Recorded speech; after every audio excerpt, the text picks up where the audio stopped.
just focusing on our assignments. You guys have played Tampa Bay several times since you've been here, and I know we ask you this every time, but you have even more experience now playing against Brady. Has anything changed with him in terms of the way you guys play him, the way you play him personally through the years? Nah, not really. What is it about him that makes him a particular challenge? Same stuff for the past 20 years or however long he's been playing.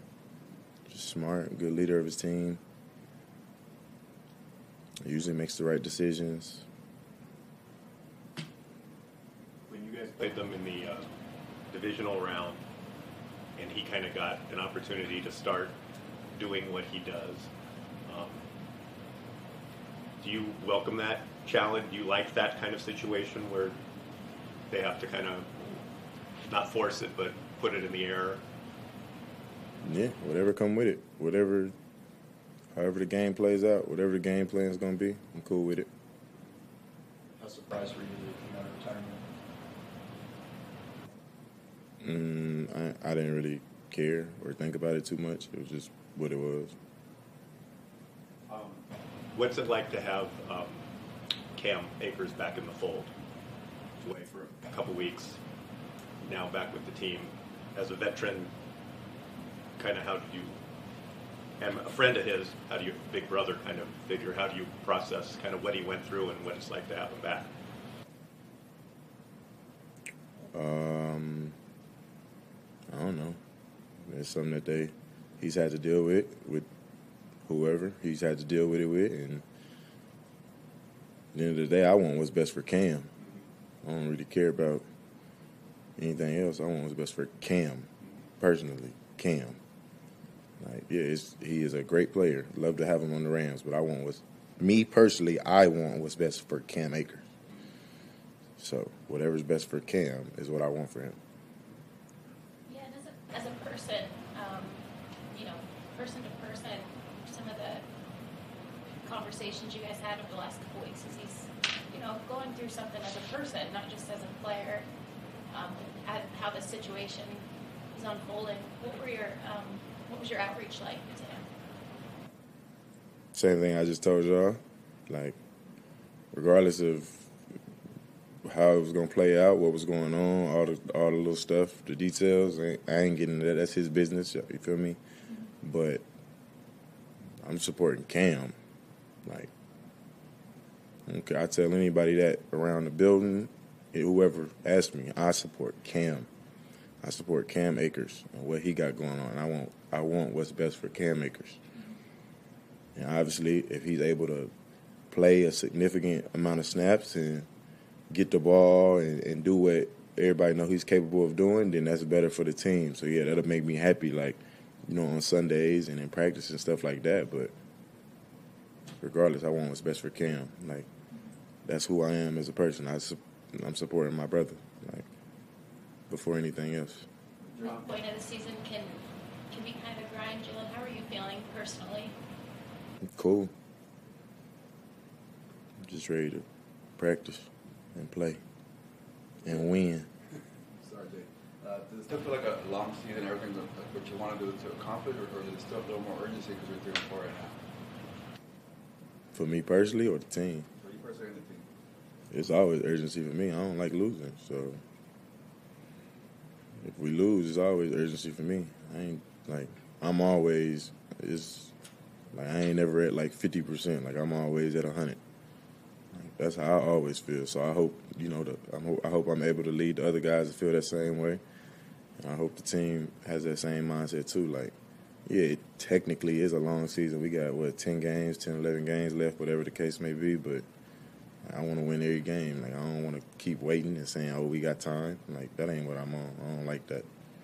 Going off of that, Jalen, you're a fire competitor, but you're also a team captain. Is there a balance to keeping your cool on the sidelines when things are going bad? Everybody leading their different ways. I ain't never came in this building and been fake and been somebody else and not been who I am. So they voted me a team captain because of who I am. So I stay true to that. I don't come in here and try to be somebody I'm not. Sometimes I get angry and I'm gonna show it. Sometimes I'm gonna snap and I'm gonna show it. I'm gonna show them love. Like, it is what it is. I just had Bible study the other day, right? And I ain't trying to preach, so I'm gonna make it short. But I had Bible study the other day, and we was talking about like how the Lord tells us to be slow to anger. You know what I mean? Like quick to listen, slow to speak, and all that good stuff, right? And me and a couple of my closest friends in the Bible study, we was talking about like looking at each other in the eye, like, do we got anger problems? Do we got anger problems, right? And then like when we broke it down in so many different ways, we like, nah, like I ain't got no anger problem, right? But I got a passion problem. You know what I mean? Like I care about everything. Like there's nothing that's like too small. You know what I mean? And I feel like sometimes that comes out in the form of anger sometimes, but that's fine. Like Jesus got angry. You know what I mean? Jesus flipped over tables. You know what I mean? When people was not doing stuff the right way at the temple, selling goods and stuff at the temple, he flipped over tables. He expressed his anger in certain ways, but it was all out of like love and passion for what, he wanted to go on and how he knew things needed to be going on. And I ain't saying I'm Jesus at all. I'm far from that, right? But I try to strive to be in that way. And sometimes it happens with me as well. Like, yeah, I get angry, but it's all out of like passion and love, you know what I mean? Because I know what I want to be, and I know what I want to lead this team to be like as a captain of the team. So, yeah, hope that made sense. I ain't want to preach or nothing, but. Just a couple more. We've, I think, like around the Super Bowl, we were asking you about a young receiving core with the Bengals and those guys. Tampa Bay has a kind of a different receiver lineup than the last time you played them with Julio and Evans and Godwin. What's kind of your assessment of their group and maybe the challenges of playing a group like that?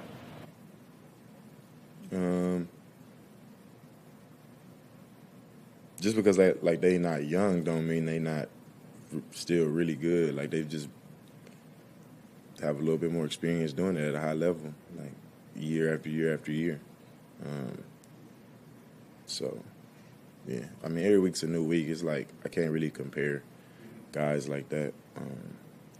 But like you're saying, it's a savvy. It's a group that has played a lot of downs, played a lot of football. Yeah, so. Yeah, for sure. And that, like I said, that brings its challenges in its own. You know what I mean? They might not be like the young, energetic guys with a little extra juice and stuff like that. Like they still have it, but they might not be that, whatever you're trying to compare it to, right? But they still got it and they savvy with it. Jalen, going back to what you were talking through with us before, just about the energy and the passion and the way you want to lead. When you see, when there's a situation on the field or on the sideline or whatever, that people see that part on TV, obviously. Mm-hmm. But can you help us understand and help us see what happens after that, like how you approach people or how you approach that situation long after, the initial occurrence? Mm-hmm. So you're probably talking about like me and DK?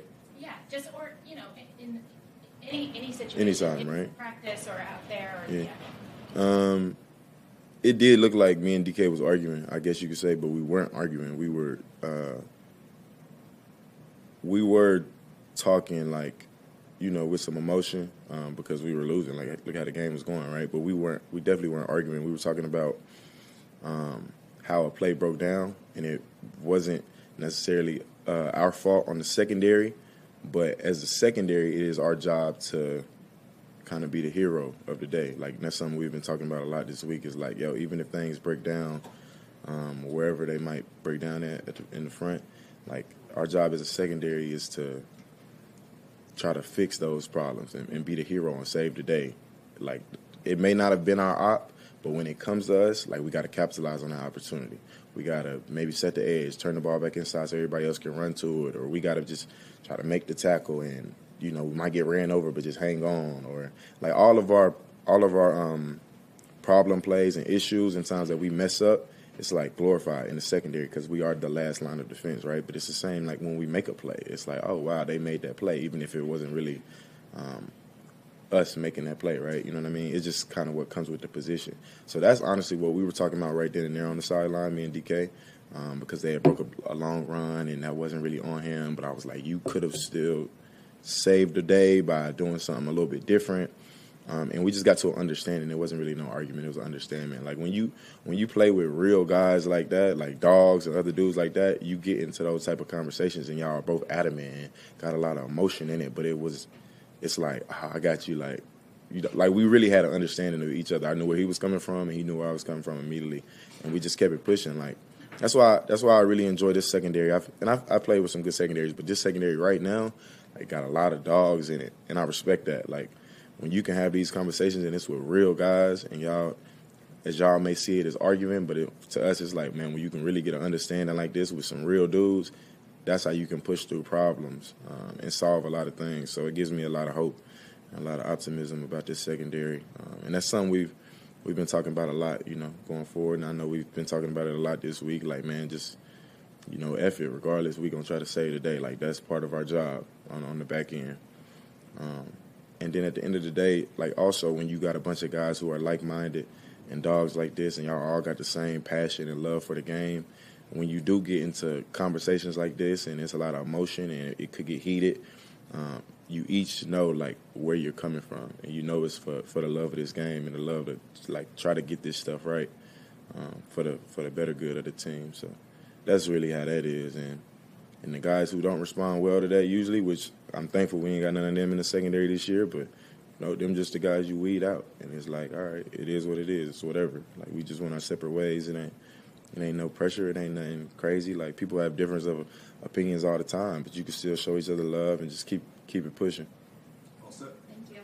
Thank you.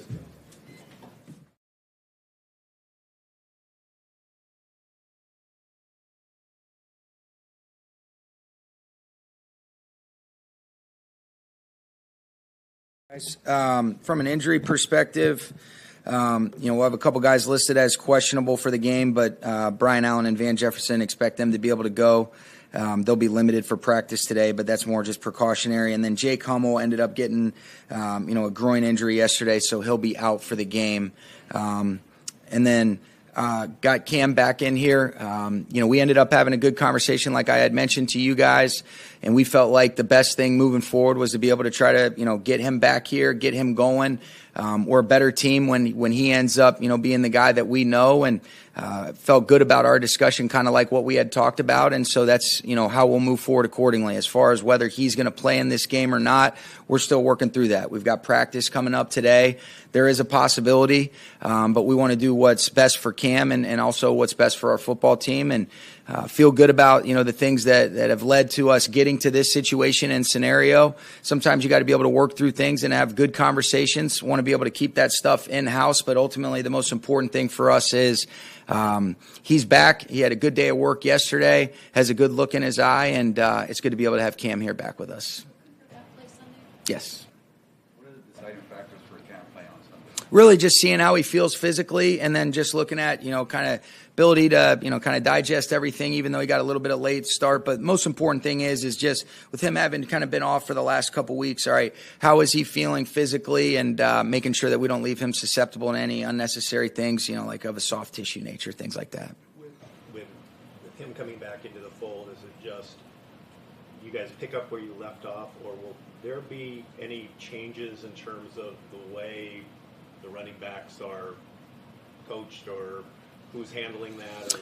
No, not necessarily. I know you guys probably saw, Rashad's still going to be coaching the running backs. Thomas Brown as the assistant head coach. You ask him to be able to do a handful of roles. There'll be times that he's working with the running backs, the tight ends, really our offense as a whole. And so not necessarily. It's kind of whatever we feel like is best. But Thomas has always kind of had a role where as an assistant head coach, coaching those tight ends, he's obviously coached the backs before, but, he's got the ability to be able to kind of move around. But Rashad will still be doing that as well. And so the more that you can take advantage of, great coaches like what I feel like we have in this building, and then also maximizing some of the history that Thomas has, with that group in particular, there might be some moments that it's good for him to be able to inject, but that's been consistent throughout. And his wisdom and in a lot of instances, his ability to be able to continue to mentor Rashad and a lot of our coaches. But he and I bounce things off of one another, but that's kind of the approach that we're going to take. In terms of just the way that we saw practice set up, obviously we don't see the whole thing. Sure. But the way that we saw practice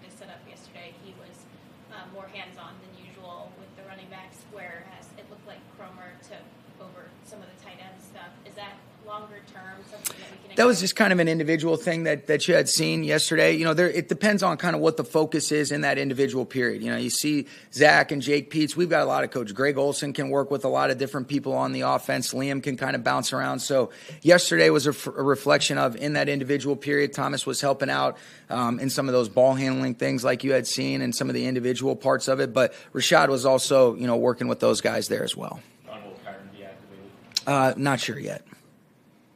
What will be the determining factor? It's a numbers thing, and then really just seeing how he's feeling. I think he's done a great job, this week. But ultimately, what you got to be able to figure out is, all right, how do you make it fit, for the 48, and is this the right time? And so there's a couple different layers to that, whether it's special teams, what is the running back rotation, part of the game plan. So a lot of things, and really, there's been so many more moving parts, probably more moving parts in these first 7 weeks than I've had in the 5 years prior combined.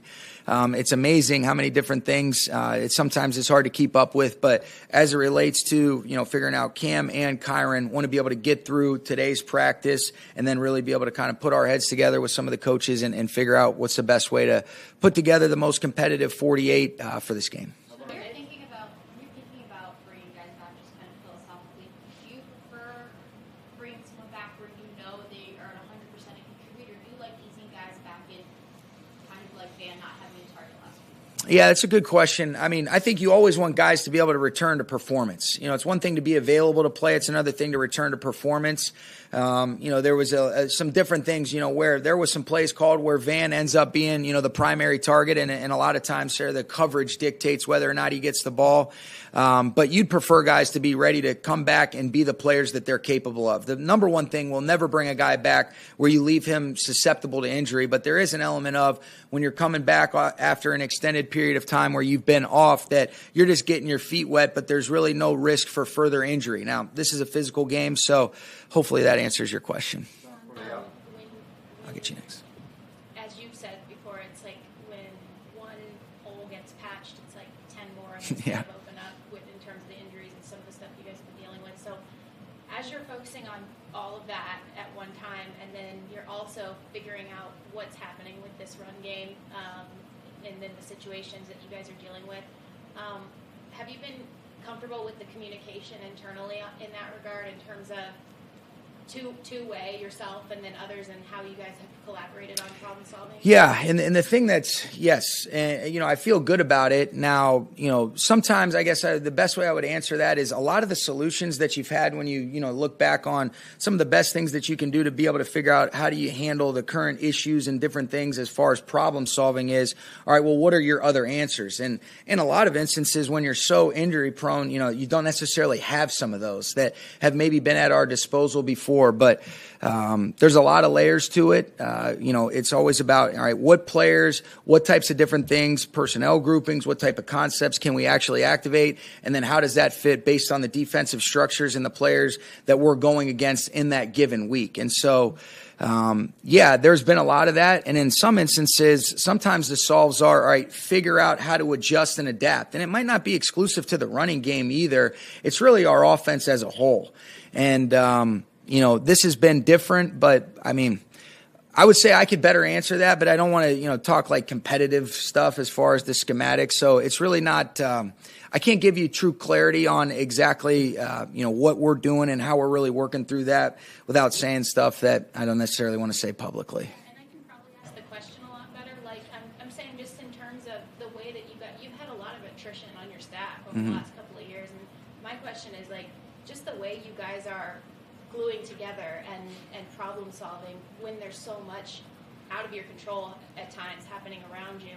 That's more so what I'm asking. Yeah, I think the challenging thing too is sometimes to be able to problem solve, you got to know who are you even problem solving, and we don't even know, in a lot of instances, who are we problem solving with. We're just figuring out what guys are we going to play with, who do we have available, what different personnel groupings do you even have at your disposal based on the nature of what our 48 looks like. Are guys even familiar with what we're doing in general, let alone try to add new layers to it? And so that's where a lot of the challenges have come up, none of which is anything but, an excuse. And you got to be able to figure out the games go on. And those are things that, we're continuing to work through. But it's I do feel good about the dialogue that's existed, and some of the parameters, kind of make it a little bit more, I guess, I don't want to say simple, but straightforward in terms of, all right, well, before we get to Z, we got to be able to go A, B, C, D. And that's where, it's always starting with who are you doing it with? And then, how do those guys best fit